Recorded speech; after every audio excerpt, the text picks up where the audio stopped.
మనం మన machine March 2027లో ఇచ్చిన క్వశ్చన్స్లో geography first lesson resources and development అనే లెసన్ నుంచి ఇచ్చిన 1 మార్క్ క్వశ్చన్స్కి 1 by 1 ఆన్సర్స్ డిస్కస్ చేద్దాం.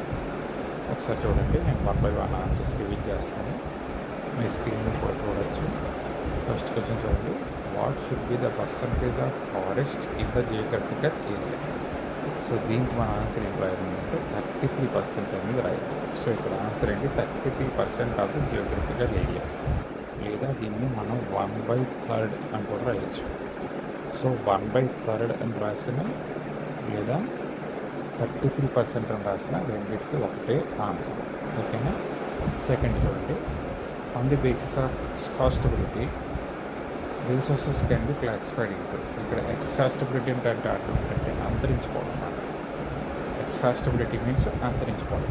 సో అంతరించిపోయే దాన్ని మనం బేసిక్గా తీసుకుంటే రిసోర్సెస్ని ఎన్ని రకాలుగా క్లాసిఫై చేస్తామంటే, ఒకటి రెన్యూబుల్, ఇంకొకటి నాన్ రెన్యూబుల్. రెన్యూబుల్ అంటే మళ్ళీ పునరుత్పాదకం అయ్యేవి. నాన్ రెన్యూబుల్ అంటే పునరుత్పాదకం కావడానికి చాలా ఎక్కువ టైం తీసుకునేది non renewable resources. Third one చూడండి. Which type of soil is ideal for growing cotton?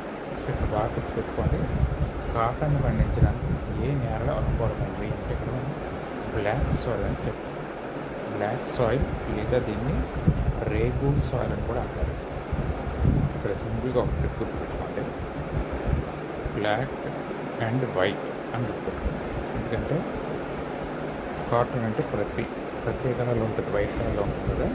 So ఇక్కడ మనకి ఏంటంటే బ్లాక్ సాయిల్లో కాటన్ పండిస్తారు కాబట్టి బ్లాక్ అండ్ వైట్ అని గుర్తుపెట్టుకుంటే ఈజీ గుర్తుంటుంది. సో ఫిఫ్త్ వన్ చూడండి. Fifth one, find the odd one out. Wind, water, solar energy, metal. So ఇప్పుడు మనం చూసామంటే విండ్, వాటర్, సోలార్ ఎనర్జీ ఈ మూడు కూడా రెన్యూబుల్ రిసోర్సెస్. మెటల్ అనేది మాత్రం నాన్ రెన్యూబుల్ రిసోర్స్. సో అందుకే మనకు ఆన్సర్ ఇక్కడ మెటల్ అయింది. ఆడ్ వన్ అవుతుందంటే వేరేగా ఉన్నదాన్ని కనిపెట్టడం అర్థం. సో ఫిఫ్త్ వన్ ఏంటంటే give any 2 examples of renewable resources.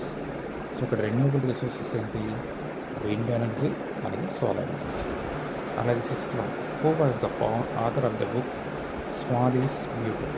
So ఈ క్వశ్చన్ చాలా ఎక్కువసార్లు ఎగ్జామ్స్లో మనకు రిపీట్ అయింది కాబట్టి ఇది మనం మోస్ట్ ఇంపార్టెంట్ క్వశ్చన్ అని చెప్పుకోవచ్చు. బాగా గుర్తుపెట్టుకోండి. ఈఎఫ్ షూమాకర్ అనే వ్యక్తి స్మాల్ ఈజ్ బ్యూటిఫుల్ అనే బుక్ రాశారు. Seventh one, where was the first international earth summit head? మొట్టమొదటి ధరిత్రి సమావేశం అక్కడ జరిగింది రియో డి జనీరో. ఇది బ్రెజిల్లో ఉంది. రియో డి జనీరో అనేది బ్రెజిల్లో ఉండే ఒక నగరం. సో 1992 ఆ సంవత్సరంలో జరిగింది అన్నమాట సమ్మిట్. ఎయిత్ చూడండి. There is enough for everybody's need and not for anybody's greed. So ఇక్కడ ఇతను ఇచ్చి చూడగా మనకు ఆన్సర్ తెలిసిపోతుంది. మహాత్మా గాంధీ అంటే వనరులు ఉన్నది అందరి అవసరాలు తీర్చడానికే కానీ ఏ ఒక్కరి స్వార్థం కోసం కాదు అని చెప్పింది ఎవరంటే Mahatma Gandhi. Next 9th one చూడండి. Main cause of land degradation in Punjab. అంటే ల్యాండ్ డిగ్రేడేషన్ ఏంటంటే నేలకు సారం క్షీణించిపోవడం. దానికి రీజన్ ఏంటి? ఓవర్ ఇరిగేషన్, అతిగా నీటిపారుదల సౌకర్యాలను ఉపయోగించడం అన్నమాట. దానివల్ల ఏమైంది? వాటర్ లాగింగ్ అయిపోయింది. సారింటి అంటే ఉప్పు నీటి శాతం పెరిగిపోయింది. ఇంకా last one, what is sustainable development? ఇదైతే డెఫినేషన్ అన్నమాట. Development that meets the present needs without compromising the needs of future generations. అంటే ఇప్పుడు అవసరాలు తీర్చుకుంటూనే ఫ్యూచర్ జనరేషన్స్ కూడా కావాల్సిన అవసరాలని తీర్చడం అన్నమాట. సో సస్టైనబుల్ డెవలప్మెంట్ అనేది ఎకనామిక్ గ్రోత్కి, సోషల్ ఈక్వాలిటీకి, అలాగే ఎన్విరాన్మెంటల్ ప్రొటెక్షన్కి ప్రాధాన్యత ఇస్తుంది. ఈ నోట్స్ పేపర్ మీకు కావాలంటే కామెంట్ సెక్షన్లో టైప్ చేయండి, మీకు సెండ్ చేస్తుంది. ఓకే, రేపు మనం మరికొన్ని క్వశ్చన్స్ తీసుకుని వాటికి ఆన్సర్స్ డిస్కస్ చేద్దాం.